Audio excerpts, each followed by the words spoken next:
Welcome to your all-active Reserve and Veterans TV series. This information education show has 3 goals. Tell who military veterans are, share about all organizations, auxiliaries, their programs and officers at all levels, and tell about memorials in all the cities we serve in this network. The VA system, state and county officers, hospitals and state homes are also featured. Please do check out our websites. Share your program ideas and concerns via the contact information on the show. We open each month's show with a patriotic theme.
From the lakes of Minnesota to the hills of Tennessee, across the plains of Texas, from the seaside and the sea, from Detroit down to Houston, from New York to LA, there's pride in every American heart, and it's time we stand and say.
Thank you for tuning in once again to Vets Visits on TV.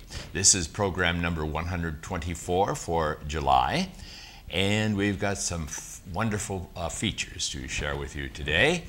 We want to remind you that our special feature of the patriotic opening was shared with us by Scott Severson of the Twin Cities, and the video portion and the taping was done by the MLT group of Rochester. Let's look at some dates in history. On the 2nd of July, the U.S. Air Corps was established in 1926. And then, of course, on the 4th of July, we issue a great big happy birthday, America. The 17th of July, in 1925, the American Legion Baseball was founded, begun in the Midwest. Seems to me it was either western Minnesota or eastern South Dakota. And the 27th, back in 1953, the Korean War Armistice was signed. after 3 weary, cold years. Okay, now to our first feature, Brad. Well, Jerry, as you know, veterans organizations work with local civic groups in many ways. A special community event is taking place in July on French Island in Wisconsin. So let's get details from members of the American Legion Post who are deeply involved. Be sure to take down the date if you live near LaCrosse or can drive over. I'm here to help with the promotion of community days. French Island is 4 square miles. We have about 4,500 residents. We are, our police department, our fire department, our emergency management, and first responders and our maintenance departments will be assisting in this effort, and we're asking everyone to come. Hi, my name is Mark Terry. I'm the post commander of 417 on French Island. We are going to be having a community days, July 21st and 22nd. It will be hosted by the American Legion with help from the town of Campbell and various other groups. We will be having, the site will be at Sky Harbor Road. It will be, our main goal is to give to emergency management, the fire department, and to various other groups, if possible. We would like everyone to attend this event. It's going to be a nice event to pull the communities and everybody together for a day of fun and various activities. Commander, how large is your American Legion Post 417? Our American Legion is approximately 247 members. Men and the... We have approximately 120 members of the Post 417 Ladies Auxiliary, which they will be helping out. Like I said before, this will be the July 1st, July 22nd at Sky Harbor, and we wish and hope that everyone would come and have a very good time. Commander, one of the reasons that I was contacted to come here is that we may be able to show how posts of all sizes, of all stripes, are able to cooperate together with the community.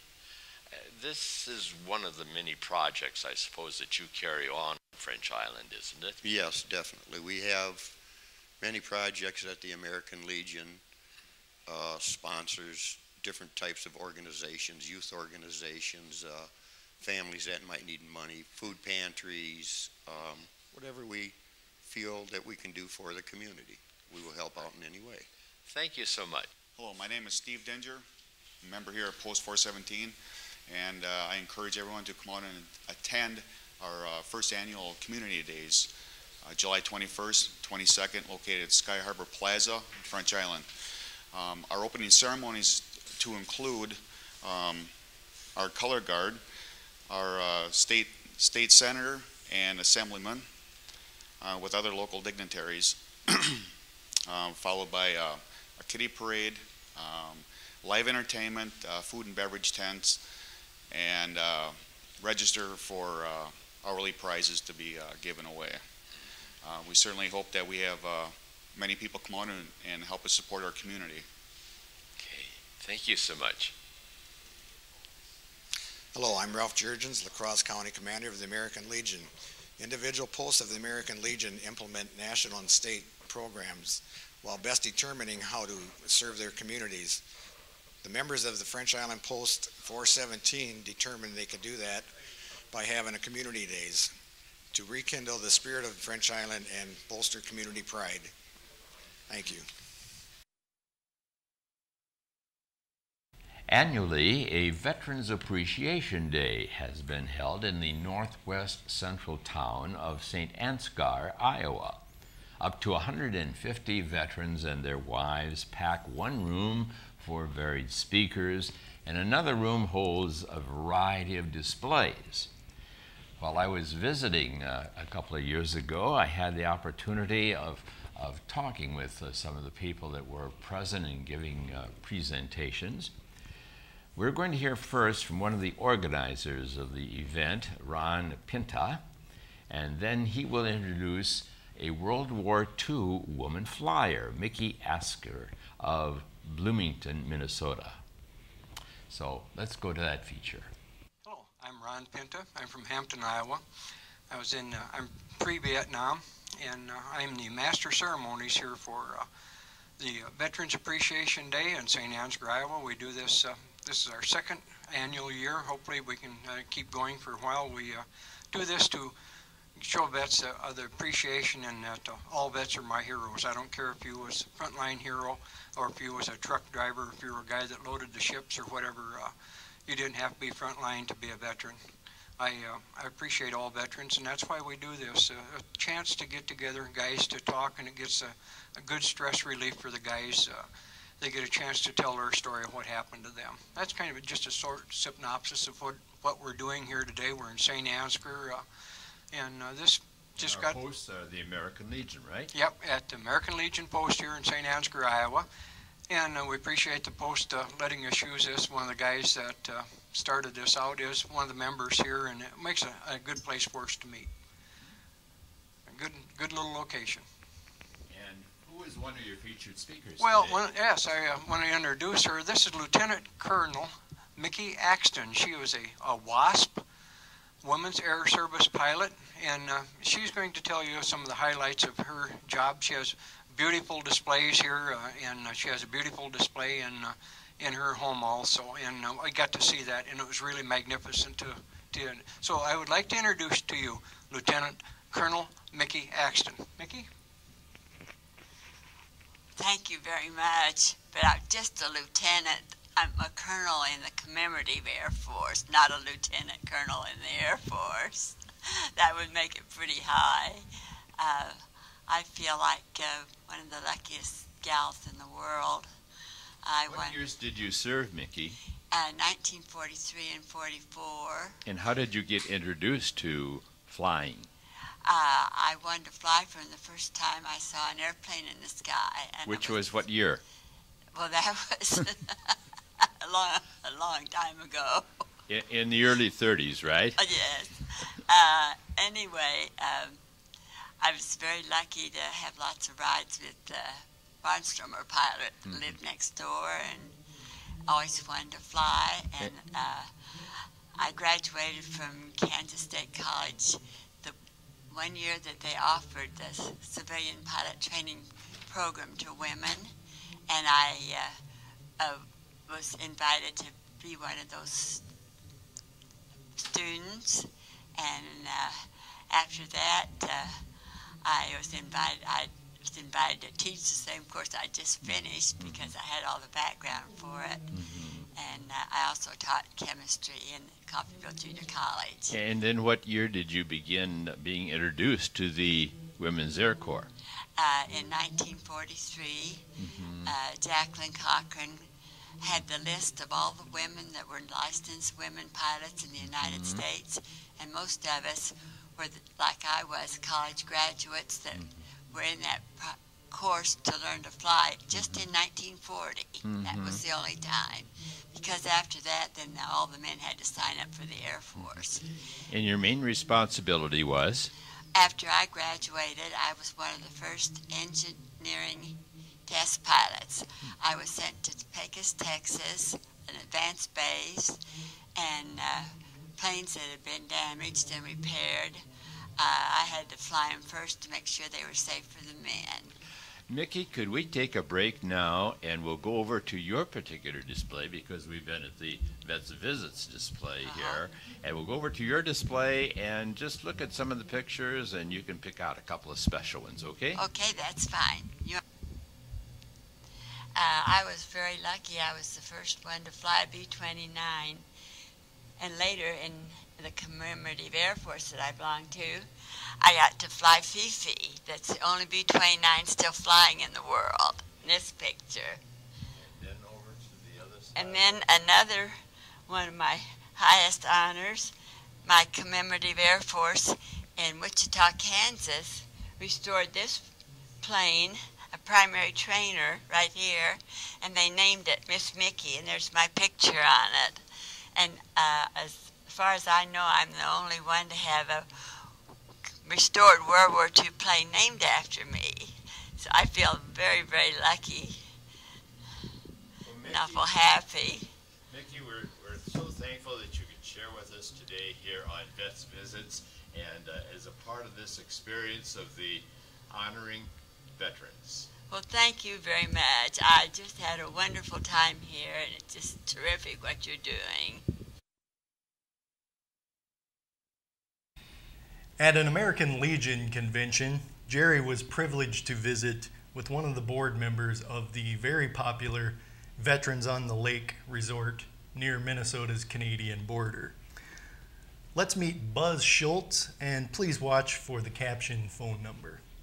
Yes, my name is Buzz Schultz, and I'm from Ely, Minnesota. I'm a volunteer for Veterans on the Lake, which is a resort for veterans and their families. Our priority being the disabled veteran, senior veteran, and on down. Any veteran is welcome to come to our resort.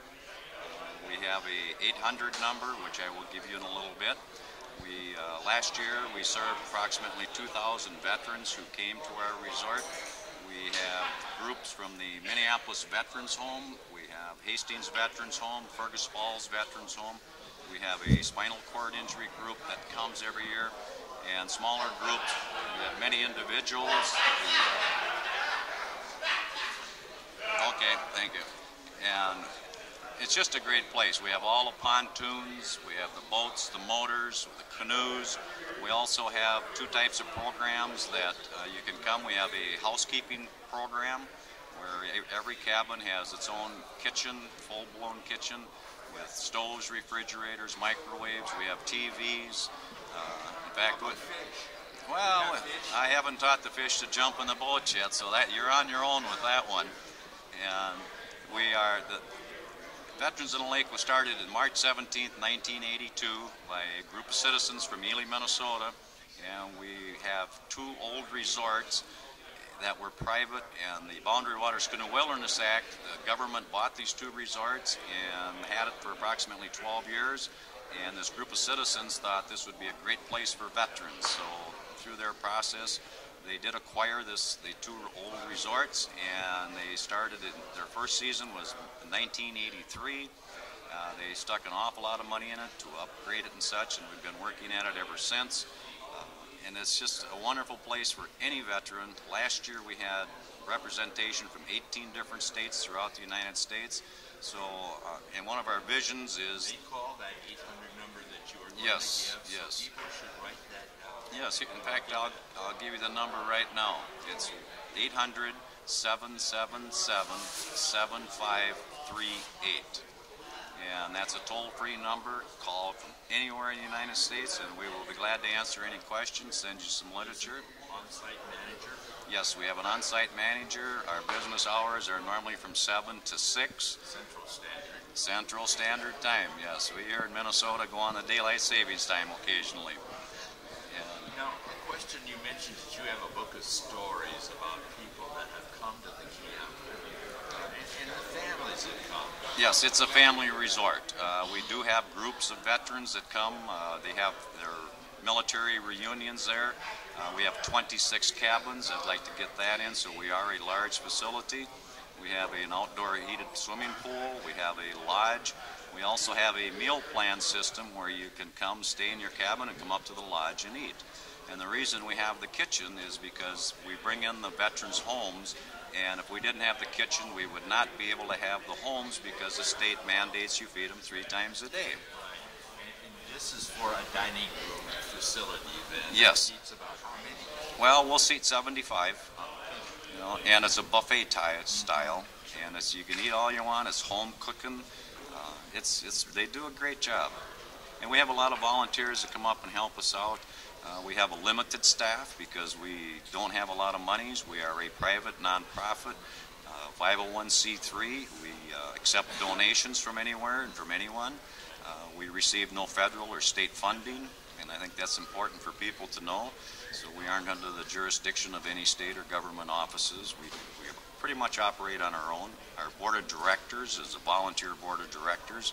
We have like past department commanders of the state of Minnesota on the board, and of course our board members do come and go. We have 3-year term limits, but they do a fantastic job for us. And we also go out and do a lot of fundraising.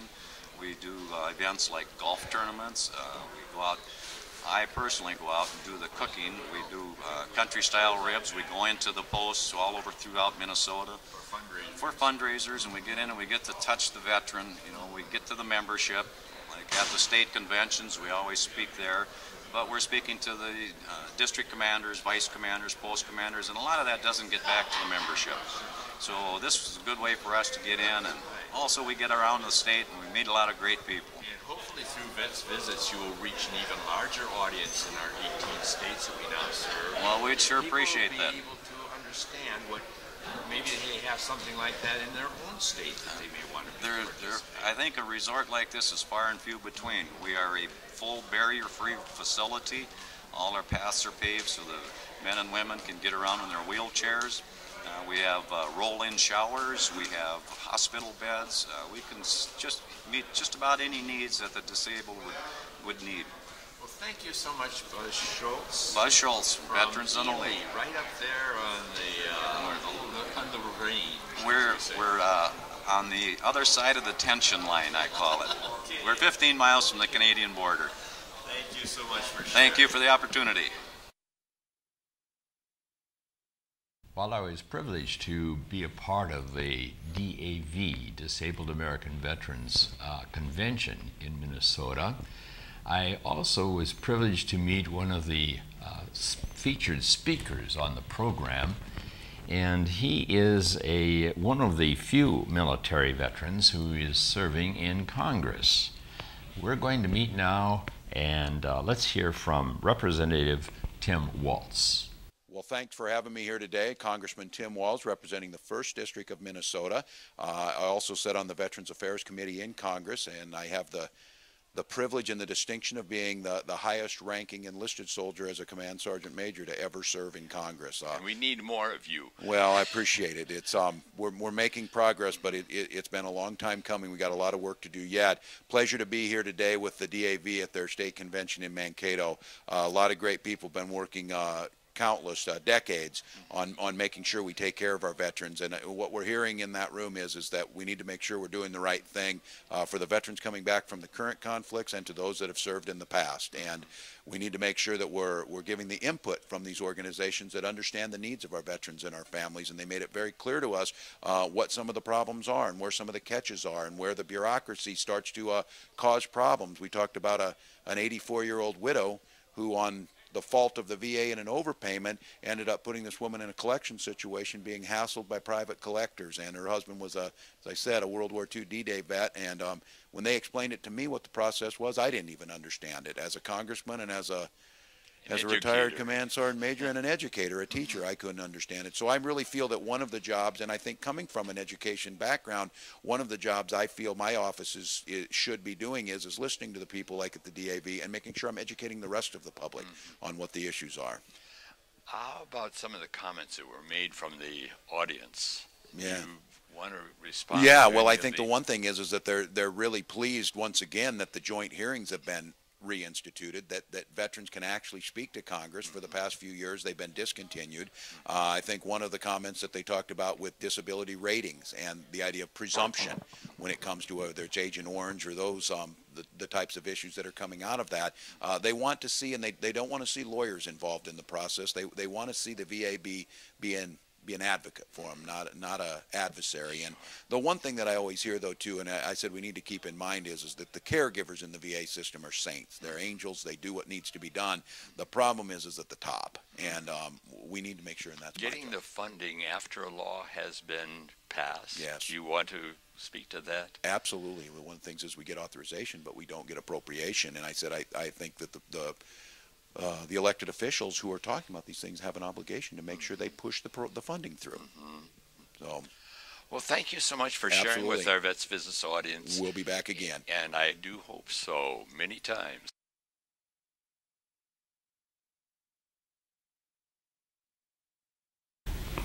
Brad don't you wish we could elect more veterans, say about 100 or so for Congress like him?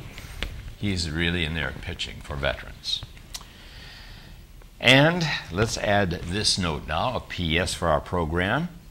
If you live within a 100-mile radius of LaCrosse, Minnesota, and you haven't been to the Vietnam Wall in Washington or one of the appearances of the traveling wall, this is an opportunity for you. Please copy down these dates. Thursday, August 23rd to Monday, August 28th.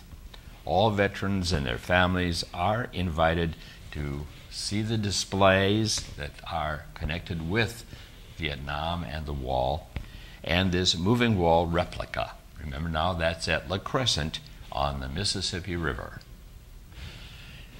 So I guess that's it for today, Brad. That should do it. Thank you so much for tuning in. We're hoping that you will share this with your comrades in veterans organizations, hospitals, nursing homes, wherever the program is shown in our network around many states. And thank you for tuning in, and we'll see you again next month for Vets Visits on TV.